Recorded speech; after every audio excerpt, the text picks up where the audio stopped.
You think you know how many countries are in Africa? Most people get it wrong. And today, we're going to fix that once and for all. Because the answer isn't just a number. It's a story of colonialism, liberation, diplomacy, and African power. Stick with me for the next 30 minutes, and you will know Africa in a way that almost no one on the planet does. Welcome to GriotWave Academy. My name is Sam. Let's begin. Before we continue, it is important to understand the mission behind GriotWave Academy. This platform was created to preserve knowledge, culture, music, and stories that often go unheard or are forgotten. GriotWave is not just about content. It is about building independent systems of learning, creativity, and empowerment. Through books, audio, technology, and media, the goal is to transform timeless wisdom into practical tools for today's generation and future generations. 54. Africa has 54 internationally recognized sovereign nations, making it the continent with the most countries in the entire world. Not Europe, not Asia, Africa. But here's what's fascinating. That number is actually disputed. Depending on who you ask, the UN, the African Union, geographers, or historians, you get slightly different answers. And that discrepancy reveals something profound about power, recognition, and African self-determination. So today, we're not just going to say 54 and move on. We're going to understand why it's 54, what's being contested, and what Africa's geography actually looks like. Now here's where it gets interesting. When you Google how many countries are in Africa, you might get 54, 55, or even 56. Why? The African Union, Africa's own continental organization, has 55 member states, because they include Western Sahara as a full member. The United Nations recognizes 54 fully sovereign states on the continent. And some geographers push the number higher by including overseas territories still controlled by France, Spain, and Britain. This isn't a technicality. This is politics. The number you choose reflects whose authority you recognize. And when we say 54 in this video, we are following UN recognition, the most universally accepted standard globally. The United Nations divides Africa into 5 geographic regions, and each one is a world unto itself. North Africa, 6 countries, the Arab-Berber Mediterranean face of Africa. Egypt alone has over 100 million people. West Africa, 16 countries, the most densely populated region, home to Nigeria, Africa's most populous nation with 220 million people. East Africa, 18 countries, the largest region, includes Ethiopia, one of the oldest continuous civilizations on Earth, and Kenya, one of Africa's fastest-growing economies. Central Africa, 9 countries, dominated by the Democratic Republic of Congo, a country so large and resource-rich it could theoretically power the whole of sub-Saharan Africa. Southern Africa, 5 countries, anchored by South Africa, the continent's most industrialized economy. Together, 54 sovereign nations, 5 distinct cultural and geographic zones. Let's walk through each region. North Africa's 6 nations sit along the Mediterranean coast and the Sahara. This is where Africa meets the Arab world. But let's be clear, these are African nations with deep African history. Egypt, one of the oldest civilizations on Earth. When people in Europe were living in caves, Egyptians were building universities in Memphis and Thebes.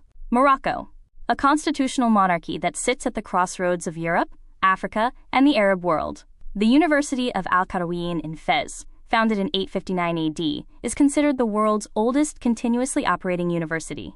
Algeria, Tunisia, Libya, and Sudan complete the picture, each with distinct histories of resistance to colonialism, particularly France and Italy. North Africa is not separate from Black Africa, as colonialists tried to portray. It is Africa. Full stop. West Africa, 16 countries, and arguably the cultural heartbeat of the continent. Nigeria alone contains 220 million people, more than the entire population of Russia, and is home to over 500 distinct ethnic groups and languages. Lagos is already one of the world's top 10 largest cities. Ghana, first sub-Saharan African country to gain independence in 1957 under Kwame Nkrumah, who gave a speech that changed the world.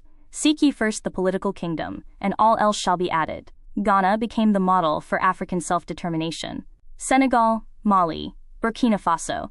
These nations contain the remnants of the Great Mali Empire, the Songhai Empire, and Timbuktu, once the world's greatest center of Islamic scholarship, with over 25,000 university students in the 1400s. West Africa's diaspora gave us jazz, blues, hip-hop, and the cultural fabric of the Caribbean and the Americas. This region is globally significant beyond measure.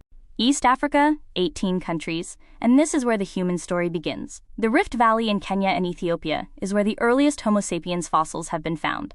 We all came from here.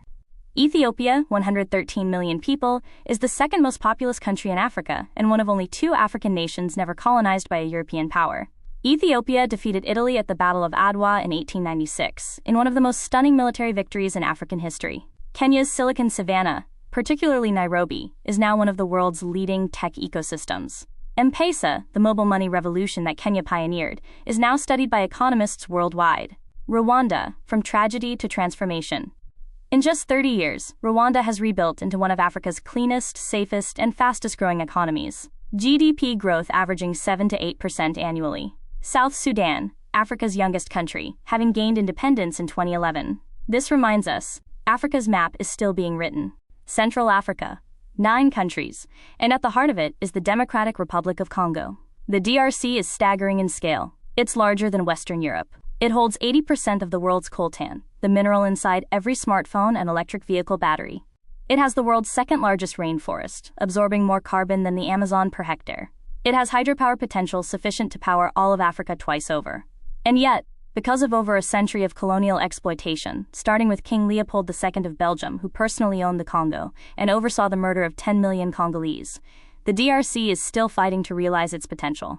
Gabon and Equatorial Guinea are small nations with significant oil wealth. Cameroon is called Africa in miniature. Within one country you'll find every ecosystem Africa has: mountains, beaches, Saharan dunes, and rainforest.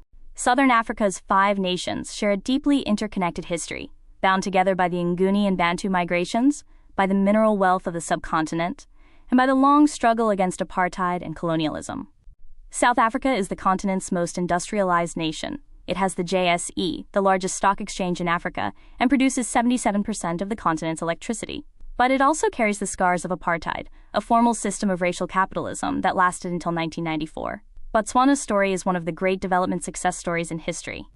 At independence in 1966, it had 12 kilometers of paved roads and 22 university graduates. Today, it's an upper-middle-income country, largely thanks to diamonds, and critically, to political leadership that chose to invest resource wealth rather than squander it. Great Zimbabwe, in modern Zimbabwe, is a 1,000-year-old stone city that was built without mortar, and European colonists refused to believe Africans built it. They invented theories about Phoenicians, ancient Arabs, anyone but Africans. That tells you everything about why we need this kind of education today. Now that you know the 54 countries and the 5 regions, here's the question that changes everything. Why do these borders exist where they do? Because the answer is not African geography, not African languages, not African cultures. The answer is a conference room in Berlin. In 1884, where not a single African was invited. In November 1884, Otto von Bismarck of Germany convened the Berlin West Africa Conference. 14 European nations gathered to formally carve up Africa like a birthday cake, without any representation from a single African person. The principle they agreed on was effective occupation. If you could demonstrate control of a territory, it was yours. This unleashed a frenzy of European conquest across the continent. What followed was the most systematic robbery in human history. Leopold II of Belgium personally enslaved the Congo, cutting off the hands of workers who didn't meet rubber quotas. Britain extracted enough wealth from India and Africa to fund the Industrial Revolution. France taxed its colonies so heavily that French goods were funded by African labor for a century. The borders that exist today, the 54 country borders, are almost entirely colonial constructs. The Awe people were split between Ghana and Togo. The Somali people were split between 5 territories. The Tuareg people spanned 6 countries. These are the roots of conflicts we see today. Understanding this is not an academic exercise. It is essential context for understanding Africa. The liberation of Africa is one of the most dramatic political transformations in human history. In just 40 years, between 1951 and 1994, an entire continent overthrew colonial rule. 1960 alone saw 17 countries gain independence in a single year. It became known globally as the Year of Africa. Harold Macmillan, British Prime Minister, gave his famous Wind of Change speech acknowledging that colonialism was ending. The architects of this liberation, Kwame Nkrumah in Ghana, Patrice Lumumba in Congo, Amilcar Cabral in Guinea-Bissau, Julius Nyerere in Tanzania, Samora Machel in Mozambique, were among the most visionary political thinkers of the 20th century. The last to fall was apartheid South Africa in 1994, and Nelson Mandela's election marked the completion of Africa's political liberation, even as economic liberation remained unfinished. Let's talk about Western Sahara, arguably Africa's most important unresolved territorial dispute, and the reason some say Africa has 55 countries rather than 54. Western Sahara was a Spanish colony. When Spain pulled out in 1975, Morocco, under King Hassan II, sent 350,000 civilians in the Green March to occupy the territory. The Sahrawi people, the indigenous inhabitants, fled to Algeria, where their descendants still live in refugee camps today. The African Union, critically, has taken a strong position. They recognize the Sahrawi Arab Democratic Republic as a full member. This is why the AU counts 55 member states, not 54. The UN has been trying to organize a referendum on self-determination since 1991. Morocco has refused. Morocco's argument is that the Sahara is, quote, historically Moroccan. The Polisario Front and most international legal bodies say it is not. This is not a distant geopolitical abstraction. This is Africa's right to self-determination, and it remains unresolved. How this ends will say a great deal about what kind of Africa the 21st century will produce. Let's step back and absorb the scale of what we're talking about. 1.4 billion people. Africa is the second most populous continent, and by 2100, the UN projects it will be home to 4 billion people, roughly 40% of all humanity. The decisions Africa makes in the next 50 years will shape the entire planet. 30.4 million square kilometers. You can fit the entire United States, China, India, most of Europe, and still have room left over inside Africa's landmass. The Mercator projection, the map most people grow up looking at, makes Africa look similar in size to Greenland. Africa is actually 14 times the size of Greenland. Over 2,000 languages. Africa contains roughly 1/3 of all human languages on Earth. Nigeria alone has 500 plus. And 60% of the world's uncultivated arable land that could feed the world, is in Africa. This is not a poor continent. It is a continent that has been systematically impoverished. That distinction matters enormously. Here's something that will permanently change how you look at Africa on a map. Algeria, Africa's largest country, is 2.38 million square kilometers. That's bigger than Mexico, bigger than Saudi Arabia, bigger than Greenland. And Algeria is just one of 54 countries. The Democratic Republic of Congo, 2.34 million square kilometers. You could fit all of Western Europe inside it. France, Germany, Spain, Italy, the UK, all inside the DRC. And still have room. Niger alone is larger than France, Germany, and the UK combined. Now look at the maps you grew up with. Look at how small Africa looks compared to Europe on standard Mercator projections. The truth is that Europe's entire landmass is 10.5 million square kilometers. Africa's is 30.4 million. Europe fits inside Africa 3 times. This isn't a trivial point. It is a deliberate distortion that shaped how generations of people worldwide perceived African power and significance. Geography is political. Let's talk people, because Africa's demographic trajectory is the most important macro trend on the planet. Nigeria at 220 million is already Africa's most populous country, and is projected to be the world's 3rd most populous country by 2050, surpassing the United States. Ethiopia at 124 million is rebuilding and reforming. It is one of the fastest growing economies in the world, averaging 9% growth per year over the past decade. Egypt at 104 million is the heart of the Arab world, and Cairo is already Africa's largest city. The DRC at 100 million is a sleeping giant whose democratic and economic potential is still to be realized. Here's the strategic reality. By 2050, 1 in 4 humans on Earth will be African. By 2100, 1 in 3. The languages, innovations, cultures, markets, and choices of African people will define the 21st century. This is not sentiment, it is demographics. Africa's smallest nations punch far above their weight. The Seychelles, 115 tiny islands in the Indian Ocean, has the highest GDP per capita of any African nation, driven by tourism and financial services. Cape Verde, a volcanic Atlantic archipelago, is consistently ranked Africa's most democratic country, and its music tradition, the Morna, was added to UNESCO's Intangible Cultural Heritage List. Djibouti, smaller than many U.S. cities, hosts military bases from the United States, France, Japan, and China simultaneously. Its position at the mouth of the Red Sea, one of the world's busiest shipping lanes, makes it one of the most strategically important countries on Earth. Gambia, a strip of land surrounded on 3 sides by Senegal, is perhaps the most geographically unusual country in Africa, a colonial legacy of British negotiations with France over river access. Small does not mean insignificant. In Africa, every nation carries centuries of history. 6 of Africa's 54 nations are island states, and they are extraordinary. Madagascar is extraordinary, in biological terms. It separated from the African mainland 88 million years ago, and as a result, 90% of its wildlife exists nowhere else on the planet. The baobab trees, the lemurs, the chameleons, endemic to Madagascar alone. Mauritius went from a middle-income country to a high-income economy in a single generation through deliberate policy, strategic positioning in financial services, tech, and tourism. It's one of Africa's greatest development success stories that nobody talks about. And Sao Tome and Principe, 220,000 people on 2 volcanic islands in the Gulf of Guinea, is technically the southernmost country in West Africa and is one of the world's few equatorial nations. These island nations remind us that Africa's geography is as diverse as its cultures. 16 of Africa's 54 countries are landlocked, no direct ocean access. That's the highest proportion of any continent. And this is not an accident of geography.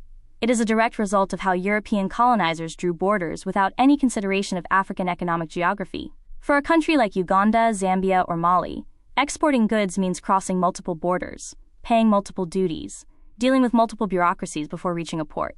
Economists estimate this adds 40 to 50% to trade costs. The African Continental Free Trade Area, AFCFTA, which launched in 2021, is designed specifically to address this, creating one African market so landlocked countries can trade freely with their coastal neighbors. It's one of the most ambitious trade agreements in history and covers a market of 1.4 billion people.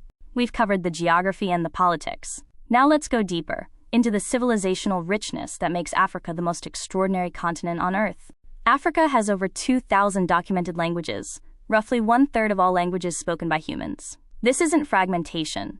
It's richness. The Niger-Congo family alone, which includes Swahili, Yoruba, Zulu, Igbo, is the world's largest language family by number of languages, with over 1,500 members. Swahili, spoken by over 200 million people across East and Central Africa, was a trade language that developed along the Indian Ocean coast over centuries.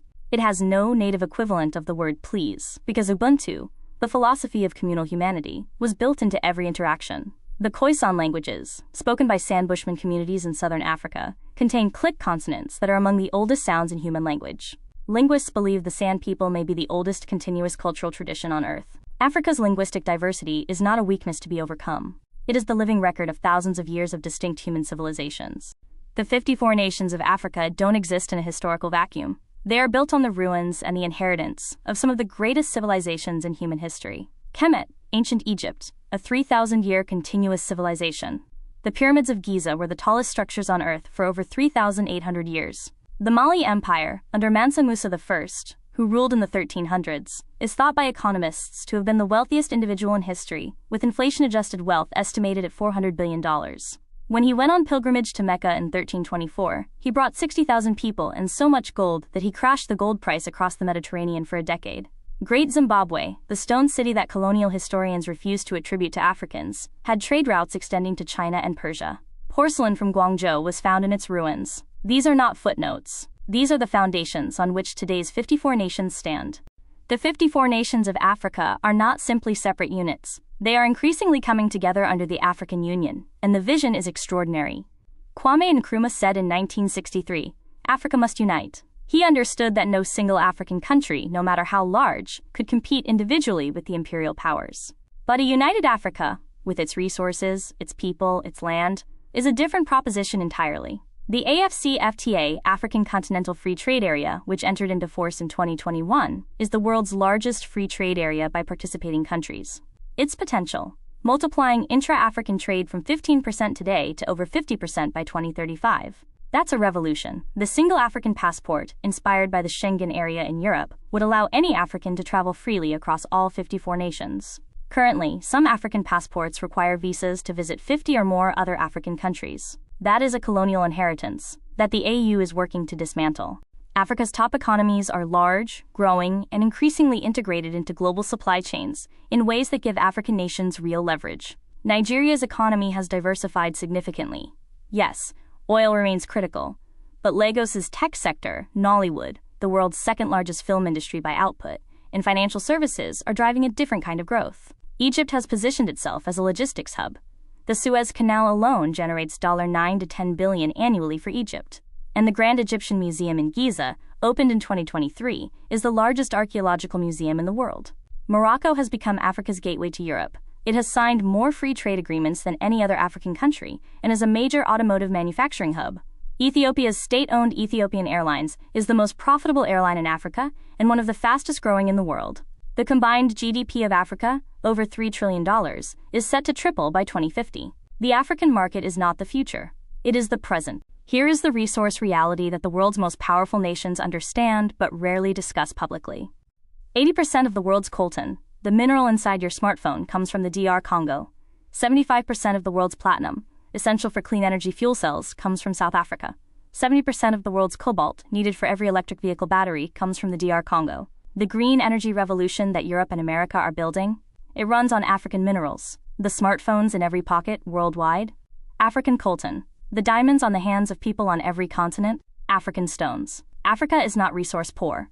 Africa is resource central. The transformation happening is that African governments are increasingly demanding value addition, processing, manufacturing, refining, on African soil before export. The era of raw material extraction is ending. The era of African industrialization is beginning. The most recent addition to Africa's family of nations is South Sudan, which became the world's newest country on July 9, 2011, making it Africa's 54th recognized state. After decades of civil conflict with northern Sudan, the people of South Sudan voted in a referendum with 98.83% choosing independence. It was a moment of extraordinary democratic self-determination. But South Sudan's story also illustrates the deep challenges Africa faces. Civil war broke out among South Sudanese political factions in 2013, a reminder that independence is the beginning of the work, not the end. The significance goes beyond South Sudan itself. It demonstrates that Africa's political map is not fixed. Countries can emerge. Borders can change. The right to self-determination, including for the Sahrawi people of Western Sahara, remains a live question for the continent. Before we close, I want to address 5 myths about Africa that this video has hopefully begun to dismantle. Myth 1. Africa is a country.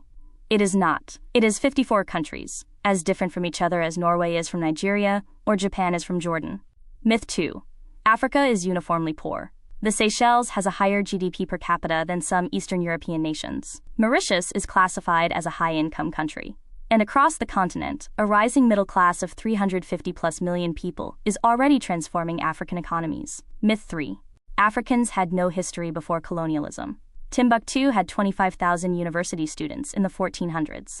Great Zimbabwe traded with China. This myth was invented by colonizers to justify theft. Reject it entirely. Myth 4. Africa's conflicts are tribal. The Rwandan genocide was engineered by Belgian colonizers, who created the Hutu/Tutsi distinction as an administrative category and gave each group identity cards. The Congo's conflict is driven by multinational corporations fighting over minerals. These are political and economic conflicts, not ethnic inevitabilities. Myth 5. Africa needs saving. What Africa needs is justice. Return of the $50 trillion extracted during colonialism. Cancellation of illegitimate debt. Return of stolen artifacts from European museums, and to be left alone to implement African-led solutions, which are already working.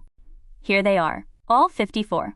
Every sovereign nation on the African continent, in alphabetical order, from Algeria to Zimbabwe. 54 distinct flags, 54 distinct histories, 54 distinct peoples, 54 distinct futures. Take a screenshot.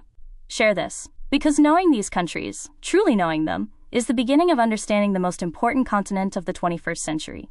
Let's land this plane. Here's what you now know that most people on Earth do not. 1. Africa has 54 sovereign nations, the most of any continent. 2. The African Union counts 55, because they include Western Sahara, which is a matter of African self-determination, not just geography. 3. Africa's borders were drawn by Europeans in 1884 in Berlin. 0 Africans were consulted. Those borders still shape today's conflicts. 4.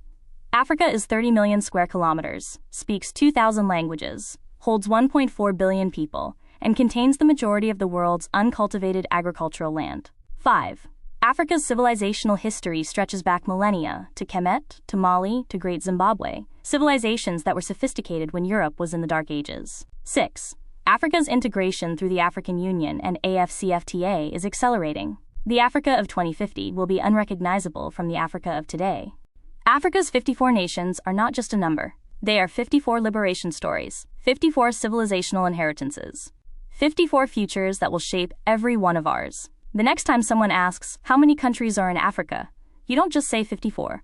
You say, 54, drawn by colonial powers in 1884, built on thousands of years of African civilization, home to 1.4 billion people speaking 2,000 languages, containing the resources the entire world depends on, and united, slowly but surely, under the African Union's vision of a dignified, prosperous, free continent. If this video changed how you see Africa, please share it. Subscribe to GriotWave Academy for weekly education that takes the African story seriously, and tag someone who still calls Africa a country. Asante. Merci. Thank you. Before you go, help this message reach more people. If you learned something new today, like the video, subscribe for more deep dives, and share this with someone who still thinks Africa is a country. Small conversations can challenge big misconceptions, and every share helps expand understanding.